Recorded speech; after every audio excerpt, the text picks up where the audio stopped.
Hello students, आज हम class 10th social science का प्रैक्टिस पेपर 2023-24 इसको डिस्कस करेंगे।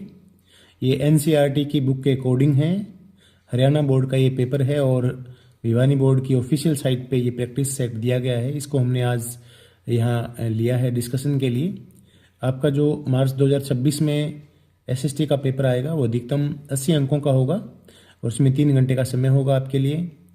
आपको पेपर में देख लेना है कि 38 क्वेश्चन होंगे। आपको इंश्योर कर लेने हैं कि आपके क्वेश्चन पेपर में 38 अंक हों और फिर आपको पेपर को शुरू करना है। आइए शुरू करते हैं। सबसे जो पहला सेक्शन होता है सेक्शन ए, इसमें एमसीक्यूज होते हैं, वेरी शॉर्ट आंसर होते हैं। तो आइए शुरू करते हैं। पहला क्वेश्चन है, सिंधु घाटी सभ्यता के लोग किसकी पूजा करते थे? 4 ऑप्शन है आपके पास। सिंधु घाटी सभ्यता के लोग किसकी पूजा करते थे? पशुओं की, वृक्षों की, शिवलिंग की या उपरोक्त सभी की? सिंधु घाटी सभ्यता के लोग इन सभी की पूजा करते थे। प्रकृति के वो प्रेमी थे, तो पशुओं की, वृक्षों की और शिवलिंग की पूजा करते थे। तो आपका उत्तर होगा ऑप्शन डी, उपरोक्त सभी। अगला क्वेश्चन है, मिस्र के राजा को क्या कहा जाता था? महाराजा, वांग, फराओ या प्रशासक? मिस्र के राजा को फराओ कहा जाता था। अगला क्वेश्चन, शास्त्रों में धर्म के कितने लक्षण बताए गए हैं? 15, 10, 18 या 20? शास्त्रों में धर्म के 10 लक्षण बताए गए हैं। अगला क्वेश्चन, श्रीलंका कब स्वतंत्र हुआ? बहुत ही आसान सा क्वेश्चन है ये भी। श्रीलंका कब स्वतंत्र हुआ? आंसर है 1948। भारत से 1 साल बाद आज़ाद हुआ था। अगला क्वेश्चन, यूरोपीय संघ का मुख्यालय कहाँ है? यूरोपीय संघ का मुख्यालय कहाँ है? ये भी हमें पता है, बेल्जियम की राजधानी ब्रुसेल्स में है यूरोपीय संघ का मुख्यालय। अगला क्वेश्चन, भारत ने परमाणु परीक्षण कहाँ किया? भारत ने जो परमाणु परीक्षण किया था वो किया था राजस्थान में। अगला क्वेश्चन है, रियो डी जेनेरियो पृथ्वी सम्मेलन कब हुआ था? रियो डी जेनेरियो ब्राज़ील में ये अर्थ समिट हुआ था। ये हुआ था 1992 में। अगला क्वेश्चन, प्रोजेक्ट टाइगर कब शुरू किया गया? प्रोजेक्ट टाइगर की शुरुआत हुई थी 1973 ईस्वी में। 1932 में भारतीय वन्य जीव संरक्षण अधिनियम लागू किया गया और 1973 में प्रोजेक्ट टाइगर की शुरुआत हुई। अगला क्वेश्चन, इनमें से रबी की फसल कौन सी है? जूट, गेहूं, चावल या कपास? तो आपको पता होगा कि रबी की फसलें वो होती हैं जो नवंबर दिसंबर में बोई जाती हैं और मार्च अप्रैल में काट ली जाती हैं। तो ऐसी फसल है गेहूं की फसल जो भी बोई गई है इस सीजन में, और जूट, चावल और कपास ये खरीफ की फसलें हैं। इनको अप्रैल मई में बोया जाता है और अक्टूबर नवंबर में काट लिया जाता है। अगला 10वां क्वेश्चन, दीनदयाल बंदरगाह किसे कहा जाता है? दीनदयाल बंदरगाह कहा जाता है, गुजरात में एक बंदरगाह है कांडला बंदरगाह, इसको दीनदयाल बंदरगाह कहा जाता है। अगला क्वेश्चन, 2 राष्ट्र सिद्धांत किसने दिया था? द्विराष्ट्र सिद्धांत, 2 नेशन थ्योरी किसने दी थी? द्विराष्ट्र सिद्धांत दिया था मोहम्मद अली जिन्ना ने। अगला क्वेश्चन, क्रांतिकारियों की गीता किसे कहा जाता है? आनंद मठ, गीता रहस्य, कौमुदी या इनमें से कोई नहीं? क्रांतिकारियों की गीता किसे कहा जाता है? क्रांतिकारियों की गीता कहा जाता है बाल गंगाधर तिलक की किताब है गीता रहस्य, इसे क्रांतिकारियों की गीता कहा जाता है। आनंद मठ बंकिम चंद्र चटर्जी का उपन्यास है और वंदे मातरम जो है वो इसी उपन्यास का एक गीत है जो हमारा राष्ट्रीय गीत है। अगला क्वेश्चन, विश्व उपभोक्ता दिवस कब मनाया जाता है? विश्व उपभोक्ता दिवस, वर्ल्ड कंज्यूमर डे, कब मनाया जाता है? विश्व उपभोक्ता दिवस मनाया जाता है 15 मार्च को। अगला क्वेश्चन, तृतीयक क्षेत्र को किस अन्य नाम से जाना जाता है? तृतीयक क्षेत्र को किस अन्य नाम से जाना जाता है? तृतीयक क्षेत्र को हम जानते हैं सर्विस सेक्टर, सेवा क्षेत्र भी बोलते हैं। 15वां क्वेश्चन, औपचारिक ऋण स्रोतों की कार्यप्रणाली पर कौन नज़र रखता है? बहुत ही आसान सा क्वेश्चन है। हम जानते हैं कि औपचारिक ऋण के जो स्रोत होते हैं उन पर नज़र रखता है भारतीय रिजर्व बैंक। अगला क्वेश्चन, प्रति व्यक्ति आय की गणना सभी देशों में किस मुद्रा में की जाती है? इसका सही उत्तर है डॉलर। वर्तमान में राष्ट्रीय दलों की संख्या कितनी है? वर्तमान में राष्ट्रीय दलों की संख्या है 7। अगला क्वेश्चन, भारत में राज्य पुनर्गठन आयोग की रिपोर्ट कब लागू की गई? भारत में राज्य पुनर्गठन आयोग की रिपोर्ट को 1 नवंबर 1956 को लागू किया गया था और इस रिपोर्ट के तहत इस आयोग के द्वारा पहला राज्य जो बनाया गया, भाषा के आधार पर बनाया गया, वो राज्य था आंध्र प्रदेश। अगला क्वेश्चन, भारतीय जनता पार्टी की स्थापना कब हुई थी? भारतीय जनता पार्टी की स्थापना हुई थी 1980 ईस्वी में। इंडियन नेशनल कांग्रेस की पूछे तो वो हुई थी 1885 ईस्वी में। साथ लेकर चलने का उदाहरण कौन सा देश है? ये पूछा गया है वो संघवाद वाले में से कि 2 तरीके हैं संघ बनाने के। तो साथ लेकर संघ बनाना, साथ आकर संघ बनाने का उदाहरण है अमेरिका। तो ये हमारा पहला पोर्शन था, पार्ट ए जो है वो कंप्लीट हुआ। इसमें इस तरह से क्वेश्चन पूछे जाएंगे 1-1 अंकों के। अब सेक्शन बी की शुरुआत होती है। इसमें लघु उत्तरीय क्वेश्चन है 2-2 अंकों के, 6 क्वेश्चन आपको सॉल्व करने हैं। 21वां क्वेश्चन है, सरस्वती सिंधु सभ्यता के किन नगरों में किलेबंदी के प्रमाण मिले हैं? सरस्वती सिंधु सभ्यता के जिन नगरों में किलेबंदी के प्रमाण मिले हैं वो हैं हड़प्पा, मोहनजोदड़ो, कालीबंगा, धोलावीरा, लोथल, बनावली। लगभग सभी जो नगर थे वो किलेबंद थे। लगभग जो नगर थे वो 2 भागों में बटे हुए थे। धोलावीरा एक ऐसा नगर है जो 3 भागों में बटा हुआ मिला है। इन नगरों में ऊंचे चबूतरों पर बने दुर्गनुमा भाग, ऊंचे चबूतरों पर जो दुर्गनुमा भाग होता था उसको गढ़ बोलते थे। मोटी दीवारें और प्रवेश द्वार पाए गए हैं जो किलेबंदी के स्पष्ट प्रमाण हैं। अगला क्वेश्चन, सभी सड़कें रोम को जाती हैं, इस कथन का क्या अर्थ है? प्राचीन काल में रोम विश्व का एक अत्यंत शक्तिशाली और सुव्यवस्थित नगर था। रोम साम्राज्य ने अपने विशाल राज्य को नियंत्रित करने, सेना के आवागमन के लिए, व्यापार को सुविधाजनक बनाने के लिए, प्रशासन को सही तरीके से चलाने के लिए सड़कों का एक जाल बिछाया हुआ था। रोम प्रशासन, शक्ति और संस्कृति का केंद्र था। चाहे साम्राज्य का कोई भी भाग हो, वो सीधा या परोक्ष रूप से रोम से संबंधित होता था। रोम के बिना पूरे साम्राज्य की कल्पना अधूरी थी और रोम क्योंकि पूरे यूरोप से सड़कों के माध्यम से जुड़ा हुआ था, इसलिए ये कहावत बन गई कि सभी सड़कें रोम को जाती हैं। अगला क्वेश्चन, जलोढ़ मिट्टी की 2 विशेषताएं लिखो। जलोढ़ मिट्टी की 2 विशेषताएं। जलोढ़ भारत का जो गंगा का मैदान है वो इसी मिट्टी के द्वारा बनाया गया है और ये बहुत ही उपजाऊ मिट्टी होती है। ये मिट्टी नदियों द्वारा लाई गई गाद, रेत, गाद और चिकनी मिट्टी से बनती है। ये मिट्टी बहुत उपजाऊ होती है। इसमें गेहूं, धान, गन्ना जैसी फसलें बहुत बढ़िया होती है। जलोढ़ के 2 भाग भी हैं, आप जानते हैं, पुरानी जलोढ़ और नई जलोढ़। पुरानी जलोढ़ को बांगर और नई जलोढ़ को खादर बोलते हैं। इसके मिट्टी के जो कण हैं वो बहुत उपजाऊ होते हैं।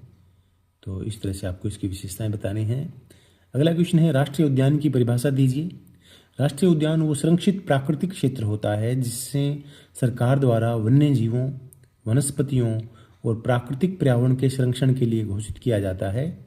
यहाँ मानव गतिविधियाँ या तो सीमित कर दी जाती हैं या उन पर पूरी तरह रोक लगा दी जाती है। भारत में राष्ट्रीय उद्यानों की संख्या लगातार बढ़ रही है। वर्तमान में भारत में 104 राष्ट्रीय उद्यान हैं। कुछ प्रमुख राष्ट्रीय उद्यानों के उदाहरण हैं जैसे कि जिम कॉर्बेट उत्तराखंड में है, रणथंभौर राजस्थान में, कान्हा मध्य प्रदेश में, सुंदरबन पश्चिम बंगाल में। ये कुछ प्रमुख राष्ट्रीय उद्यान हैं और इन उद्यानों का जो मकसद होता है राष्ट्रीय उद्यान बनाने का, वो जीवों को प्राकृतिक आवास उपलब्ध करवाना होता है ताकि वो सुरक्षित रहें, वो बचे रहें। अगला क्वेश्चन, विकेंद्रीकरण से क्या अभिप्राय है? विकेंद्रीकरण वो प्रक्रिया है जिसमें सत्ता, अधिकार और निर्णय लेने की शक्तियां विकेंद्रित कर दी जाती हैं, यानी केंद्र या राज्य सरकारों से स्थानीय स्तर की सरकारों जैसे कि पंचायतों नगर पालिकाओं तक को दे दी जाती हैं। इसमें केंद्र से शक्तियाँ लेकर राज्य को और राज्य से शक्तियाँ लोकल लेवल की जो सरकारें हैं जैसे कि पंचायत और नगर पालिका इनको दे दी जाती हैं। इसका मकसद ये होता है कि जनता की सीधी भागीदारी जो है वो संभव हो सके। लोकतंत्र की सही निशानी यही होती है। असली लोकतंत्र वही होता है जहां सत्ता का विकेंद्रीकरण हो। अगला क्वेश्चन है मांग जमा, इंग्लिश में बोलते हैं डिमांड डिपॉजिट, इसको मुद्रा क्यों माना जाता है? बहुत ही आसान सा क्वेश्चन है। मांग जमा को मुद्रा इसलिए माना जाता है क्योंकि मांग जमा में वो सारी विशेषताएं होती हैं जो मुद्रा में होती है। इसे बिना किसी पूर्व सूचना के तुरंत निकाला जा सकता है, चेक के माध्यम से, एटीएम से, या आजकल ऑनलाइन भुगतान जो किया जाता है यूपीआई के माध्यम से। इसके माध्यम से हम सीधे वस्तुओं और सेवाओं के लेन देन में हम इसका प्रयोग कर सकते हैं। हमारे खाते में जो मांग जमा होती है उसके माध्यम से हम पैसे की तरह ही इस्तेमाल, मुद्रा की तरह ही इस्तेमाल कर सकते हैं। अपना कोई भी भुगतान कर सकते हैं, पेमेंट कर सकते हैं। इसीलिए मुद्रा की ये सारे काम करती है, इसीलिए मांग जमा को मुद्रा माना जाता है। अगला क्वेश्चन है पार्ट सी, सेक्शन सी। इसमें स्रोत आधारित क्वेश्चन होते हैं। 2 पैराग्राफ दिए होते हैं। पहले पैराग्राफ होता है, उसके बाद उसमें से आपको उत्तर छांट के लिखने होते हैं। बहुत ही आसान सा पार्ट होता है। जैसे कि इस पैराग्राफ को आप पढ़ें। जब अनेक राजनीतिक दल सत्ता के लिए प्रतिस्पर्धा करते हैं और 2 से अधिक दलों के पास अपने बल पर या गठबंधन बनाकर सत्ता में आने का अवसर होता है तो उसे बहुदलीय प्रणाली कहते हैं। यानी बहुदलीय प्रणाली वो होती है जब किसी राजनीतिक व्यवस्था में 2 से ज़्यादा पार्टियों के पास, 2 से ज़्यादा राजनीतिक दलों के पास सत्ता में आने के पर्याप्त अवसर होते हैं। उस व्यवस्था को बहुदलीय व्यवस्था बोलते हैं। भारत में भी बहुदलीय प्रणाली है। इस प्रणाली में कई दल मिलकर सरकार बना सकते हैं। जब बहुदलीय प्रणाली में अनेक दल चुनाव लड़ने और सत्ता में आने के लिए आपस में गठबंधन करते हैं तो उसे गठबंधन सरकार कहा जाता है। वर्ष 2004 में ऐसे 3 प्रमुख गठबंधन थे। अब इसके बाद क्वेश्चन पूछे गए, भारत में किस प्रकार की पार्टी प्रणाली है? तो भारत में बहुदलीय पार्टी प्रणाली है। बहुदलीय प्रणाली किसे कहते हैं? बहुदलीय प्रणाली वो होती है जिस राजनीतिक व्यवस्था में बहुत सारे राजनीतिक दलों के पास, या हम कहेंगे 2 से ज़्यादा राजनीतिक दलों के पास चुनाव लड़ने और सत्ता हासिल करने का अवसर हो, उस तरह की व्यवस्था को बहुदलीय प्रणाली कहते हैं, मल्टी पार्टी सिस्टम कहते हैं। गठबंधन सरकार किसे कहते हैं? जब किसी एक दल को स्पष्ट बहुमत नहीं मिलता है तब 2 या 2 से ज़्यादा पार्टियां मिलकर सरकार बनाती हैं, उसे गठबंधन सरकार कहते हैं। और वर्ष 2004 में कितने गठबंधन थे? वर्ष 2004 में 3 प्रमुख गठबंधन थे। तो ये बहुत ही आसान सा पार्ट है। इसके बाद ऐसा ही दूसरा जो इसका पार्ट है, सामान्यतः बहुराष्ट्रीय कंपनियां उसी स्थान पर उत्पादन इकाइयां स्थापित करती हैं जहां बाजार नज़दीक हो तथा कम लागत पर कुशल और अकुशल श्रम उपलब्ध हो। बहुराष्ट्रीय कंपनियां सरकारी नीतियों पर भी नज़र रखती हैं। भूमि, भवन, मशीनें तथा अन्य उपकरणों की खरीद में खर्च की गई राशि को निवेश कहा जाता है। बहुराष्ट्रीय कंपनियों द्वारा किए गए निवेश को विदेशी निवेश कहा जाता है। अब इसी के आधार पर क्वेश्चन है, बहुराष्ट्रीय कंपनियां क्या होती हैं? बहुराष्ट्रीय कंपनियां वे होती हैं जो 1 से ज़्यादा देशों में एक साथ उत्पादन को नियंत्रित करती हैं और अपना व्यापार फैलाती हैं। विदेशी निवेश से क्या अभिप्राय है?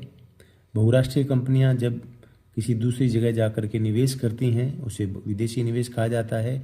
जैसे कि कोई अमेरिका की कंपनी भारत में आकर के निवेश करेगी तो उसे विदेशी निवेश कहा जाएगा। बहुराष्ट्रीय कंपनियां किन स्थानों को निवेश के लिए उपयुक्त मानती हैं? बहुराष्ट्रीय निगम जो होते हैं या बहुराष्ट्रीय कंपनियां जो होती हैं वो उन्हीं स्थानों को निवेश के लिए उपयुक्त मानती हैं जहां उन्हें आसानी से सस्ते रेट में कच्चा माल मिल सके, जहां कुशल और अकुशल श्रमिक सस्ते में उपलब्ध हों, सरकारी नीतियां उनके पक्ष में हों, जहां उन्हें सब तरह की सुविधाएं मिलें, यानी ओवरऑल जहां वो अपने लाभ को अधिकतम कर सकें, उन्हीं स्थानों पर वो निवेश करती हैं। निवेश क्या होता है? कोई भी कंपनियां जो हैं वो भूमि, भवन, मशीनें या उपकरणों को खरीदने में जो पैसा लगाती हैं उन्हें निवेश कहा जाता है। तो ये 2 क्वेश्चन बहुत ही आसान सा पार्ट होता है ये। इसके बाद सेक्शन डी है, इसमें दीर्घ उत्तरीय क्वेश्चन। इसमें 3 अंकों के 5 क्वेश्चन हैं। तो ये हालांकि मैंने थोड़े ज़्यादा बड़े आंसर लिखे हैं ताकि आप अच्छे से इनको याद कर पाएँ, और अगर ये 5 अंकों के लिए आ जाए तो भी ये आपके लिए पर्याप्त हैं। क्वेश्चन है, सरस्वती सिंधु सभ्यता की मोहरों का वर्णन कीजिए। सरस्वती सिंधु सभ्यता की मोहरें इस सभ्यता की कला, व्यापार और प्रशासनिक व्यवस्था को दर्शाती हैं। ये मोहरें प्राय चौकोर आकार की होती थी और स्टेटाइट सोपस्टोन या सैलखड़ी पत्थर से बनाई जाती थी। मोहरों पर एक पशु का चित्र अंकित होता था, जैसे एक श्रृंगी पशु, बैल, हाथी, गैंडा आदि। पशु के ऊपर या नीचे अज्ञात लिपि के चिन्ह खुदे होते थे, जिसको अभी तक पढ़ा नहीं जा सका है इस लिपि को, और उस समय की लिखित भाषा के प्रमाण माने जाते हैं। कुछ मोहरों पर देवता की आकृतियां भी दिखाई देती हैं और इन्हें पशुपति शिव से जोड़ा जाता है। इन मोहरों का उपयोग व्यापारिक लेन देन के लिए, वस्तुओं की पहचान के लिए, या वस्तु किसने ये वस्तु भेजी है, मालिक की पहचान के लिए, और प्रशासनिक नियंत्रण के लिए इनका प्रयोग होता था। कई मोहरों में पीछे की ओर एक छेद या उभरा हुआ भाग होता था, जिससे इन्हें धागे में पिरोकर जैसे थैले के साथ बांधा जा सकता था, उपयोग में लाया जा सकता था। इस प्रकार ये मोहरें सरस्वती सिंधु सभ्यता की उन्नत शिल्प कला, व्यापारिक संपर्क और सुव्यवस्थित प्रशासन का महत्वपूर्ण प्रमाण है। ये क्वेश्चन अगर 5 नंबर के लिए आता है तो मैंने ये इतना क्वेश्चन 3 नंबर के लिए आता है तो ऐसे पर्याप्त है। अगर 5 नंबर के लिए आता है तो इसको अगर आप पॉइंट वाइज लिखते हो, यही बातें हैं, अगर पॉइंट वाइज आप लिखते हो तो ये ज़्यादा स्कोरिंग होता है, इसमें आपको ज़्यादा अंक मिलते हैं, एग्जामिनर ज़्यादा अंक देता है। जैसे कि वही बातें लिखी हैं, पॉइंट बना दिया। निर्माण सामग्री और आकार, ये मोहरें स्टेटाइट पत्थर से बनाई जाती थी और आकार में चौकोर या आयताकार होती थी। कुछ मोहरों को सिरेमिक या धातु से भी बनाया जाता था। दूसरा क्वेश्चन वही, डिजाइन या चित्रांकन, मोहरों पर पशु के चित्र अंकित होते थे, अलग अलग पशु होते थे। कुछ मोहरों में मानव आकृतियां या देवता दिखाई देते हैं। पशु या मानव चित्र प्रतीकात्मक अर्थ के लिए बनाए गए थे। फिर लिपि और प्रतीक, मोहरों पर अज्ञात हड़प्पा लिपि अंकित थी, जिसको अभी तक नहीं पढ़ा गया है। इस लिपि का उपयोग व्यापार के लिए, लेन देन के लिए और प्रशासन में किया जाता था। प्रतीक से व्यक्ति, वस्तु या संगठन की पहचान होती थी, यानी ये भेजने वाले की किस व्यक्ति ने भेजा है, या क्या वस्तु भेजी गई है, या किन लोगों ने, कौन से संगठन ने भेजा है। उपयोग या उद्देश्य, ये व्यापार के लिए प्रयोग में लाई जाती थी। वस्तु पर अंकित करके माल की गुणवत्ता और स्वामित्व दर्शाया जाता था। प्रशासनिक कार्यों में पंजीकरण और रिकॉर्ड के लिए इसका इस्तेमाल होता था। विशेषताएं, मोहरों की छोटी और हल्की संरचना उन्हें आसानी से ले जाने योग्य बनाती थी। कुछ मोहरों में छेद या उभरा हुआ भाग होता था, जिससे इन्हें धागे में पिरोक कर ले जाया जा सकता था।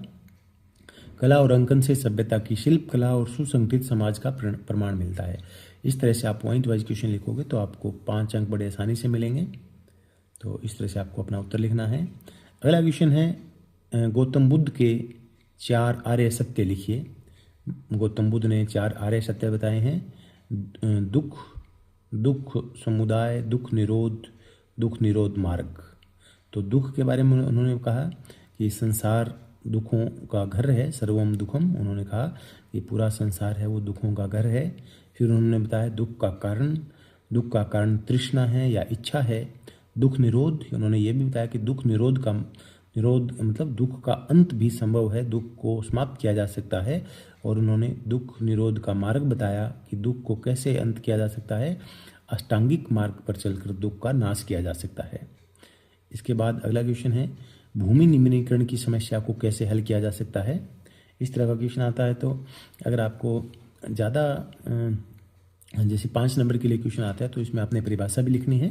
3 नंबर के लिए आए तो आप जैसे केवल इसमें कोई भी 3 या 4 बातें लिख दोगे तो भी आपको अच्छे अंक मिलेंगे। तो भूमि निम्नीकरण होता क्या है? भूमि निम्नीकरण का मतलब है भूमि की उर्वरता, उसकी संरचना और उसकी उत्पादन क्षमता में कमी आना, जिससे कि कृषि और पर्यावरण पर इसका बुरा असर पड़ता है। इसको हम बोलते हैं भूमि निम्नीकरण। भूमि निम्नीकरण की समस्या से हम कैसे निपट सकते हैं?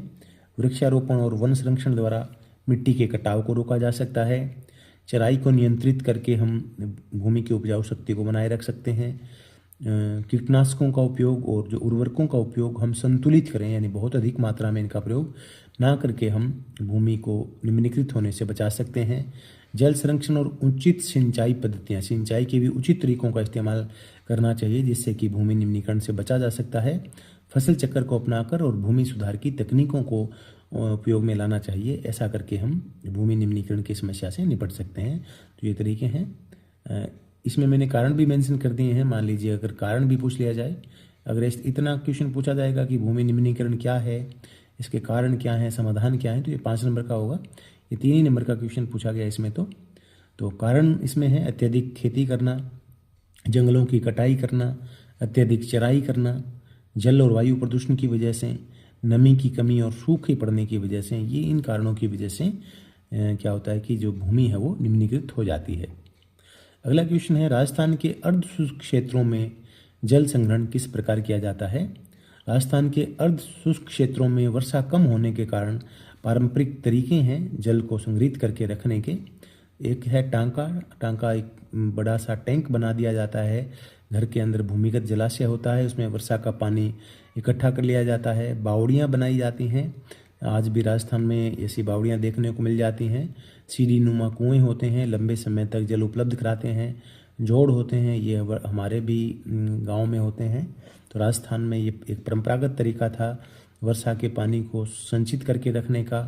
कुंड गोलाकार संरचना वाले जल संग्रहण स्थान विशेषकर रेगिस्तानी क्षेत्रों में, तो ये भी एक बड़े बड़े जो गोलाकार संरचनाएं बना दी जाती हैं जहां वर्षा का पानी इकट्ठा हो जाता है। और खड़ीन खेतों के चारों ओर बांध बनाकर वर्षा का जल है उसको रोक के रख लिया जाता है। तो ये तरीके राजस्थान में अपनाए जाते थे। हालांकि वर्तमान समय में ये तरीके जो हैं वो समाप्त हो रहे हैं और वर्षा जल संग्रहण जो है वो प्रणाली है वो धीरे धीरे लुप्त होती जा रही है।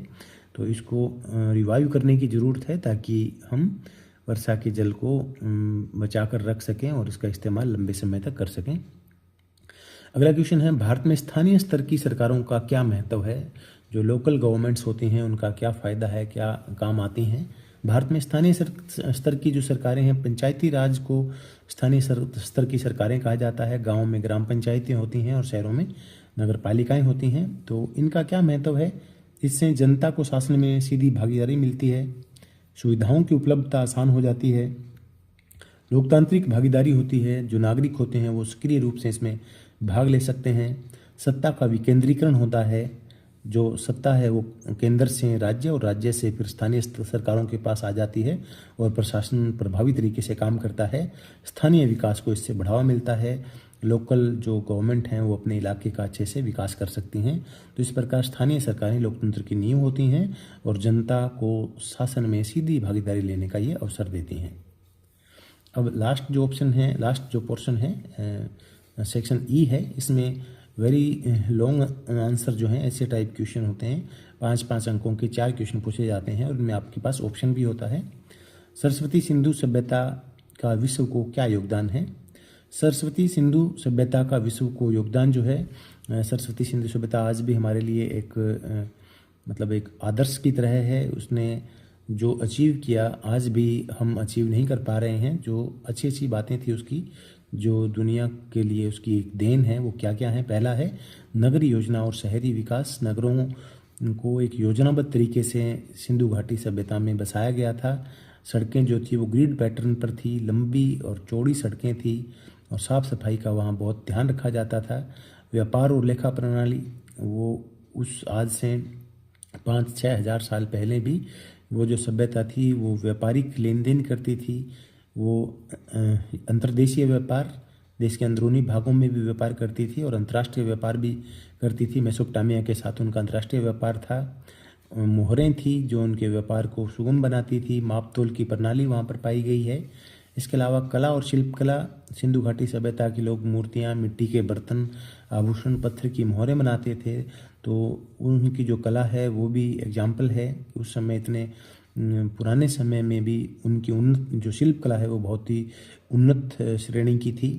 पशुओं के चित्र, धार्मिक प्रतीक, सजावट आदि में उनको कुशलता थी। लिपि और लेखन, इतने समय पहले उन्होंने लिपि डेवलप कर ली थी। हालांकि उस लिपि को भी पढ़ा नहीं जा सका है, लेकिन उस समय भी उन्होंने साक्षरता को वो महत्व देते थे। तो लिपि की खोज उन्होंने कर ली थी। इसके अलावा कृषि और सिंचाई तकनीक, ऐसे उदाहरण मिलते हैं कि उन्होंने सिंचाई के तरीके हैं उनका इस्तेमाल किया था। जलाशय वो बनाते थे और खेती बढ़िया तरीके से करते थे। तो ये सब जो हैं वो आज आधुनिक विश्व के लिए एक उदाहरण है, एक देन है। इसके बाद इसी के अथवा में जो दूसरा क्वेश्चन है, 1857 की क्रांति के सामाजिक, धार्मिक और राजनीतिक कारण क्या थे?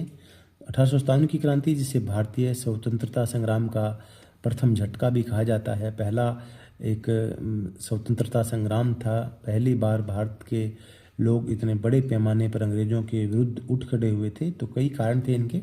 सामाजिक कारणों की बात करें तो अंग्रेज़ों ने भारत की जो सामाजिक परंपराएं हैं, रीति रिवाज हैं, उनमें हस्तक्षेप किया। जैसे कि उन्होंने सती प्रथा को बंद किया, विधवा पुनर्विवाह उन्होंने शुरू कर दिया, बच्चों की जो शादी की उम्र है उसके लिए उन्होंने कानून बनाए।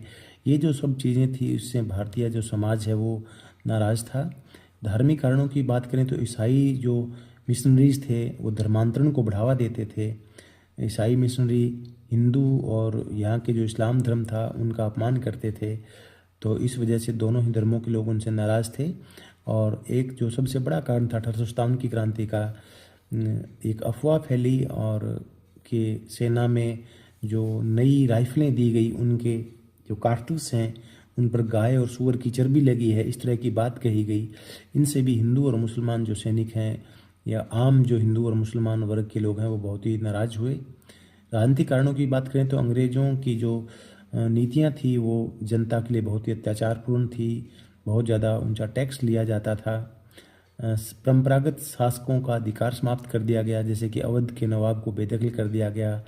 झांसी की रानी को उनके जो गोद लिए गए पुत्र को शासक मानने से मना कर दिया गया। जमींदारों और रियासतों की जो सत्ता थी, उनकी शक्ति थी, वो कम कर दी गई। और ब्रिटिश ईस्ट इंडिया कंपनी द्वारा डॉक्ट्राइन ऑफ लैप्स, विलय की नीति के तहत जिन राजाओं का कोई उत्तराधिकारी नहीं होता था, उनके गोद लिए हुए पुत्र को उत्तराधिकारी मानने से उन्होंने मना कर दिया। और इस नीति के तहत उन्होंने बहुत सारे जो राज्य थे उनको अपने ब्रिटिश साम्राज्य में मिला लिया था। इन सब कारणों की वजह से जो आम जनमानस था वो अंग्रेज़ों से नाराज़ था और 1857 की क्रांति में सभी वर्गों के लोग अंग्रेज़ों के खिलाफ उठ खड़े हुए। अगला क्वेश्चन है, भारत में पाई जाने वाली काली मिट्टी का वर्णन कीजिए। काली मिट्टी, जिसे रेगड़ मिट्टी या कपास मिट्टी भी कहा जाता है, क्योंकि ये कपास की फसल के लिए बहुत ही बढ़िया होती है और ये मुख्यतः मध्य प्रदेश, महाराष्ट्र और गुजरात, कर्नाटक इन इलाकों में पाई जाती है। रंग और बनावट, ये मिट्टी गहरे काले रंग की होती है। इसमें चिकनापन होता है, नमी धारण करने की इसमें क्षमता होती है, जल धारण क्षमता, पानी को लंबे समय तक अपने ये सहेज के रख सकती है। और उपजाऊपन की बात करें तो ये मिट्टी बहुत उपजाऊ होती है, कपास की खेती के लिए बहुत ही बढ़िया मानी जाती है, इसलिए इस मिट्टी का नाम कपास मृदा भी है। खनिज पदार्थ, इसमें कैल्शियम, मैग्नीशियम और आयरन की मात्रा अच्छी होती है। बारिश या सिंचाई से मिट्टी फूलती और सिकुड़ती है, इसलिए इसे फूलने वाली मिट्टी भी कहा जाता है। और ये सूखने के बाद बहुत ही ज़्यादा हार्ड हो जाती है, इसीलिए ज़रूरी होता है कि जब ये गीली हो, जब इसमें नमी हो, तभी इसकी खेत की जुताई कर दी जाए, अदरवाइज इसकी फिर जुताई करना आसान नहीं होता है। इसका मुख्य उपयोग है कपास, सोयाबीन, गेहूं और गन्ना जैसी फसलों के लिए किया जाता है। कृषि और सिंचाई कार्यों में ये उपयुक्त है। काली मिट्टी भारत के सबसे उपजाऊ मिट्टियों में से है और इसका योगदान कपास के उत्पादन में है। मध्य भारत में कृषि को इसने बढ़ावा दिया है। तो इस तरह से आपको अपना उत्तर लिखना है। इसी के अथवा में जो दूसरा क्वेश्चन है, भारत में वनस्पति जात और प्राणी जात के ह्रास के कारणों का वर्णन कीजिए। भारत में वनस्पति जात और प्राणी जात के ह्रास के क्या कारण हैं? भारत में वनस्पति जात और प्राणी जात का ह्रास कई कारणों से हुआ है। एक है अति कटाई और अवैध कटाई। वनों का बहुत ज़्यादा काटा गया है, गैर कानूनी तरीके से वनों की कटाई हुई है। वनों की कटाई से वनों का ह्रास हुआ है, साथ ही साथ जंगली जीवों के लिए प्राकृतिक आवास समाप्त हो गया है, तो उनको भी दिक्कत आई है। शिकार और शिकारियों की गतिविधियां, लोगों ने अपने लालच के लिए पशुओं का अवैध शिकार किया है, इससे प्राणियों की संख्या कम हो गई है। पशुओं का अलग अलग कारणों से शिकार किया जाता है, खाल के लिए, मांस के लिए, उनके जो जैसे सींग या जो दांत हैं उनसे कई तरह के प्रोडक्ट बनते हैं, तो उनके लिए इनका शिकार किया जाता है। इन कारणों से भी उनकी संख्या कम हुई है। औद्योगिकरण और नगरीकरण, फैक्ट्री, सड़क, बांध और शहरों के निर्माण के लिए वन भूमि और चरागाहें जो हैं वो समाप्त हो गई हैं। इससे भी जीव जंतुओं के जो आवास हैं वो सीमित हो गए हैं। कृषि विस्तार, समय के साथ बढ़ती हुई आबादी की आवश्यकताओं को पूरा करने के लिए कृषि का विस्तार हुआ है, जंगलों को काटा गया है, इससे भोजन और आवास दोनों का संकट पैदा हो गया है। प्रदूषण और प्राकृतिक कारण, जल प्रदूषण, वायु प्रदूषण और मृदा प्रदूषण, इन सब कारणों से भी वनस्पति और प्राणी जगत हैं वो प्रभावित हुए हैं। प्राकृतिक आपदाएं जैसे कि सूखा, बाढ़ या आग, इन सब कारणों से भी जो वनस्पति जात और प्राणी जात हैं उनको नुकसान हुआ है। सारांश, वनस्पति जात और प्राणी जात का ह्रास मुख्यतः मानव गतिविधियां, कटाई, शिकार, उद्योग और नगरीकरण के कारण हुआ है। इसके कारण जैव विविधता घट रही है और पारिस्थितिकी संतुलन जो है वो प्रभावित हो रहा है। इस तरह से जब 5 नंबर का क्वेश्चन आता है तो आपको लास्ट में सारांश या निष्कर्ष भी लिखना है, तो इससे आपको अच्छे अंक मिलते हैं। अगला क्वेश्चन 36वां क्वेश्चन है, भारतीय संघ की भाषा नीति की प्रमुख विशेषताएं बताओ। भारतीय संघ की भाषा नीति के बारे में अगर हम बात करें तो भारत ने, जब भारतीय संविधान सभा ने भाषा के बारे में लंबी बहस हुई और उसके बाद जो संविधान सभा की भाषा समिति थी उसने कुछ ऐसा फॉर्मूला दिया जिससे कि भारत में सभी भाषाओं को सम्मान मिला, कोई भी एक भाषा थोपी नहीं गई, सभी भाषाओं को बराबरी का दर्जा दिया गया। बहुभाषी प्रणाली, भारत में केंद्र और राज्य स्तर पर कई भाषाओं का प्रयोग स्वीकार किया गया है, कोई भी एक भाषा थोपी नहीं गई है, तो बहुत सारी भाषाओं को मान्यता दी गई है। 22 भाषाएं हैं भारत की अनुसूचित 8वीं अनुसूची में, 22 भाषाओं को भाषाओं का अनुसूचित भाषाओं का दर्जा दिया गया है। हिंदी को राजभाषा का, राष्ट्रीय भाषा हिंदी राष्ट्रीय भाषा की बजाय राजभाषा है, ये हिंदी को राजभाषा का दर्जा दिया गया है। तो राष्ट्रीय भाषा बनाना चाहते थे इसको, लेकिन राष्ट्रीय भाषा नहीं बनाया गया क्योंकि दक्षिणी भारतीय जो लोग थे उन्होंने इसका विरोध किया और इस वजह से इसको राष्ट्रीय भाषा ना बना करके राजभाषा का दर्जा दिया गया, ताकि कोई भी समुदाय ये महसूस ना करे कि उन पर कोई चीज़ थोपी जा रही है। अंग्रेजी को भी, क्योंकि साउथ इंडियन लोग चाहते थे कि अंग्रेजी भी एक वैकल्पिक भाषा के रूप में उपलब्ध रहे, तो इसलिए अंग्रेजी को भी रखा गया। हालांकि कुछ जो संविधान सभा के सदस्य थे, जैसे कि R.V. धुलेकर जैसे लोग थे जो थे, वो चाहते थे कि जब अंग्रेज चले गए हैं तो अंग्रेजी भाषा भी चली जानी चाहिए, इसका प्रयोग बंद हो जाना चाहिए। लेकिन शुरुआत में से 15 सालों के लिए मान्यता दी गई कि 15 सालों के लिए हम इसको रखेंगे और धीरे धीरे हिंदी भाषा के प्रयोग को बढ़ावा देंगे, तो इसको भी सहायक भाषा के रूप में स्वीकार किया गया है। राज्य भाषाएं, प्रत्येक राज्य को अपनी स्थानीय भाषा को राजभाषा के रूप में इस्तेमाल करने की इजाज़त दी गई है, जैसे कि तमिल भाषा, तेलुगु भाषा, मलयालम भाषा, ये सभी भाषाएं जो हैं वो स्थानीय भाषाएं हैं और इनको राज्य भाषाओं का या अनुसूचित भाषाओं का दर्जा दिया गया है। वो राज्य अपना कामकाज इन भाषाओं में कर सकते हैं। तो भाषाई विविधता का सम्मान हुआ है। सभी भारत सरकार ने अलग अलग भाषा समूहों को ये छूट दी है कि वो अपनी भाषा या बोली को संरक्षित कर सकते हैं, प्रोत्साहित कर सकते हैं, उसके लिए वो संस्थान खोल सकते हैं। संघ और राज्यों के बीच संतुलन, भाषा नीति ने केंद्र और राज्यों के अधिकारों में संतुलन बनाए रखा है। तो भारत की भाषा नीति बहुत ही शानदार है, जिसमें किसी भी एक भाषा को थोपने की कोशिश नहीं की गई, बल्कि बहुत सारी भाषाओं को, सभी वर्गों की भाषाओं को राज्य भाषा बनाया गया, ताकि सभी लोगों को ये लगे कि उनकी जो भाषाई विविधता है उसका सम्मान किया गया है। जैसे कि हमने पढ़ा था, श्रीलंका में जो है सिंहली को राष्ट्रभाषा बना दिया गया था, तो उससे तमिल लोग नाराज हुए। उसी उदाहरण को सामने रखते हुए या उससे भी पहले हमारे देश ने सभी वर्गों की, सभी भाषी समूहों को सम्मान देने के लिए ऐसा किया कि सभी भाषाएं जो हैं उनको सम्मान दिया और समानता की श्रेणी में रखा। इसकी ऑप्शन में दूसरा क्वेश्चन है, आधुनिक लोकतांत्रिक व्यवस्था में सत्ता की साझेदारी के अलग अलग तरीके क्या हैं। तो बहुत ही पॉपुलर, बहुत ही इम्पोर्टेंट क्वेश्चन है ये। क्षैतिज सत्ता साझाकरण, क्षैतिज जो तरीके से सत्ता का बंटवारा होता है, इसमें सत्ता के जो सरकार के 3 स्तर हैं, विधायिका, कार्यपालिका और न्यायपालिका, इन तीनों में सत्ता का बंटवारा कर दिया जाता है और इसका मकसद यही है, चेक एंड बैलेंस। ये तीनों जो संस्थाएं हैं वो समान रूप से सत्ता का इस्तेमाल करती हैं और एक दूसरे को सत्ता का दुरुपयोग करने से रोकती हैं। दूसरा है वर्टिकल पावर शेयरिंग, ऊर्ध्वाधर सत्ता साझाकरण। इसमें केंद्र, राज्य और लोकल सरकारों के बीच में सत्ता बांट दी जाती है। केंद्र से पावर राज्य सरकार को, राज्यों से लेकर के स्थानीय सरकार को सत्ता दी जाती है।